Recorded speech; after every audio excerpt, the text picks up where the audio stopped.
Geography ebook চ্যানেলে সকলকে স্বাগত। আজকের আলোচ্য বিষয় হল হিমবাহের সঞ্চয় কার্যের ফলে গঠিত ভূমিরূপ গ্রাবরেখা।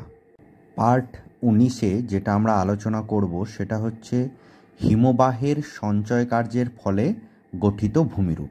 তো হিমবাহের সঞ্চয় কার্যের ফলে একটাই ভূমিরূপ লক্ষ্য করা যায়, সেটা হচ্ছে গ্রাবরেখা।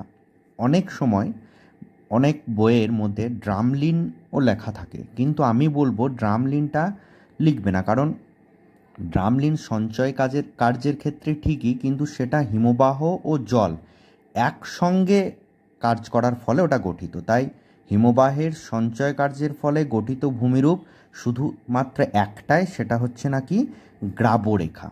ঠিক আছে, এবারে গ্রাবরেখার মধ্যে তিনটে ভাগ রয়েছে, মানে তিন ধরনের গ্রাবরেখা দেখা যায়। একটা হচ্ছে পার্শ্ব গ্রাবরেখা, আর একটা মধ্য গ্রাবরেখা, আর একটা প্রান্ত গ্রাবরেখা।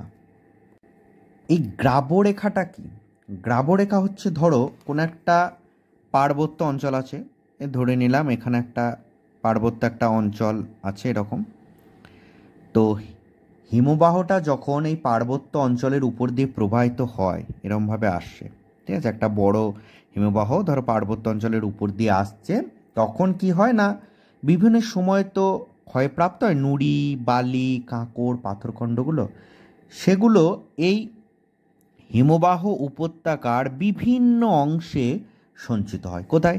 হয়তো এই সাইডে এরকমভাবে সঞ্চিত হতে পারে, বা মিডিলে সঞ্চিত হতে পারে, বা যেখানে হিমবাহটা শেষ হয় সেই জায়গাতে সঞ্চিত হতে পারে।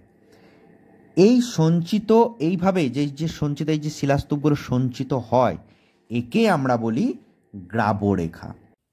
এবার যদি বলা হয় গ্রাবরেখা কাকে বলে বা গ্রাবরেখা কি, যদি 2 নম্বরে প্রশ্ন আসে, তো আমরা সাজিয়ে গুছিয়ে এটাই লিখব যে পার্বত্য অঞ্চল দিয়ে হিমবাহ প্রবাহিত হওয়ার সময় ক্ষয় পাওয়া শিলাখণ্ড, নুড়ি, বালি, কাঁকড় ইত্যাদি হিমবাহের সঙ্গে বাহিত হয়ে হিমবাহ উপত্যকার বিভিন্ন অংশে সঞ্চিত হয়।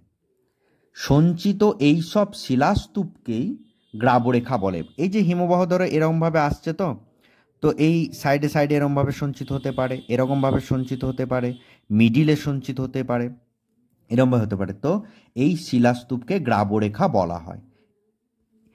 যেখানে তাহলে বুঝতেই পারছো যে সঞ্চয় হওয়ার ধরন বিভিন্ন রকমের। তো এর উপরে ভিত্তি করেই গ্রাবরেখা 3 রকম, একটা পার্শ্ব গ্রাবরেখা, একটা মধ্য গ্রাবরেখা, আর একটা প্রান্ত গ্রাবরেখা।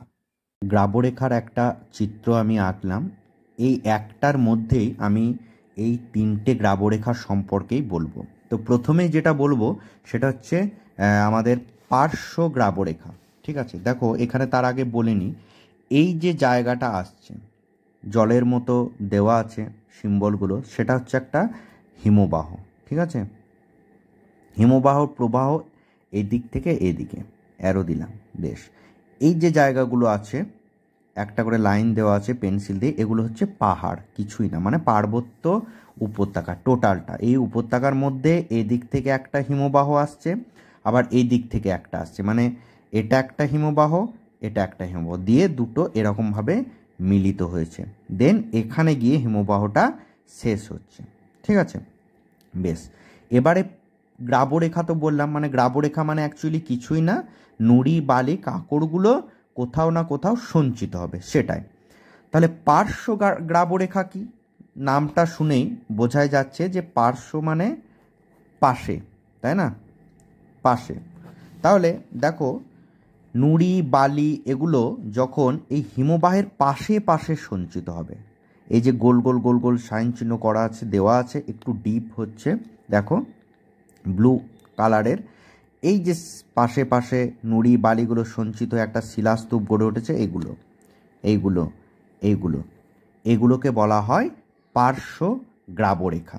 ঠিক আছে, আবার নুড়ি বালি যখন বা শিলাখণ্ডগুলো যখন হিমবাহের মধ্যে একদম মিডিলে, যেমন এই একটা দেখো দুই দিক থেকে এসে আবার এখানে মিলিত হয়েছে, আবার এই জায়গাটা, এই পুরোটা একে বলবো মধ্য গ্রাবরেখা, মানে নুড়ি বালিগুলো বা শিলাখণ্ডগুলো যখন হিমবাহের একদম মাঝে গড়ে উঠবে, সঞ্চিত হবে, দিয়ে সঞ্চিত একটা শিলাস্তূপ গড়ে উঠবে, তখন তাকে আমরা বলবো মধ্য গ্রাবরেখা।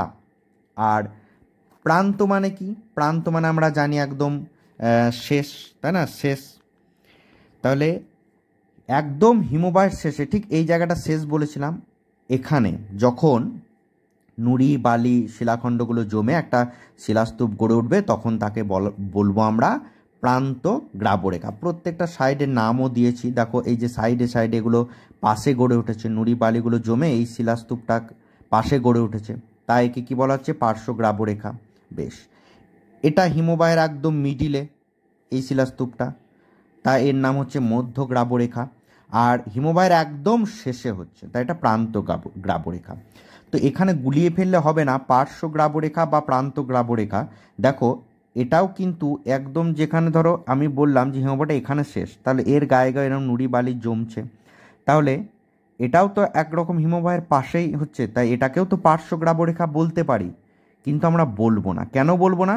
কারণ হিমবাহটা এই প্রান্তে এন্ড হয়ে যাচ্ছে, শেষ, তাই একে আমরা পার্শ্ব না বলে প্রান্ত বলবো। পার্শ্ব তখনই বলবো যেখানে শুরু হচ্ছে, ধরো এই দিকটায় শুরু হচ্ছে, এই জায়গাটায় যদি জমা হয় বা এই পাশটায় যদি থাকে, তখন সেক্ষেত্রে আমরা বলবো পার্শ্ব গ্রাবরেখা। আর শেষ হলে তাকে পার্শ্ব নয়, তাকে প্রান্ত বলবো। আবার যেখানে ধরো শুরু হচ্ছে, এই জায়গাটা শুরুর দিক, ঠিক আছে, শুরু তো বোঝাই যাবে যে দেখো এখানে পর্বতটা আছে, উঁচু একটা জায়গা, পার্বত্য উপত্যকা, তাহলে এই জায়গাটাকে বা এই জায়গাটায় যদি নুড়ি জমতো, তাহলে একে কিন্তু আমরা প্রান্ত গ্রাবরেখা বলতাম না। প্রান্ত মানে আমরা যেখানে শেষ সেই জায়গাটাকেই বলবো। তাহলে পার্শ্ব আর প্রান্ত, আশা করি পার্থক্যটা বোঝা গেল। গ্রাবরেখাকে ইংরাজিতে মোড়েন বলা হয়, MORAINE, মোড়েন। মোড়েনের একটা উদাহরণ কি না, আমরা জানি তিস্তা নদীর অববাহিকায়, তিস্তা নদী আছে, সেই নদীর অববাহিকায় লাচুং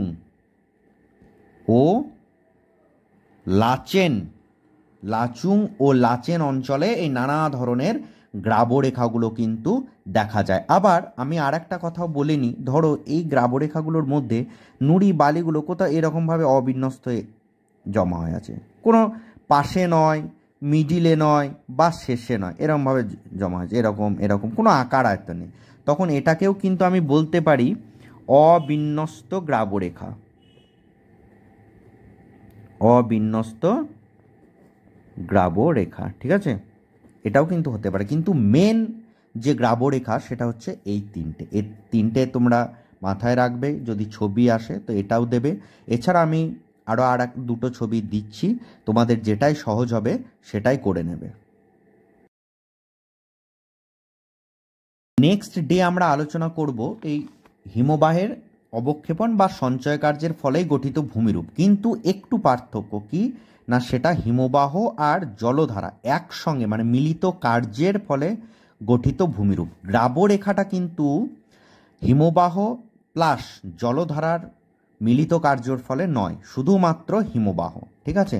তো আজকে এখানেই শেষ হলো, ছবিটা একটু দেখে নেবে, আর যদি ভিডিওটা ভালো লাগে অবশ্যই শেয়ার করবে, আর যদি কিছু প্রবলেম হয় তাহলে কমেন্ট বক্সে জানাবে।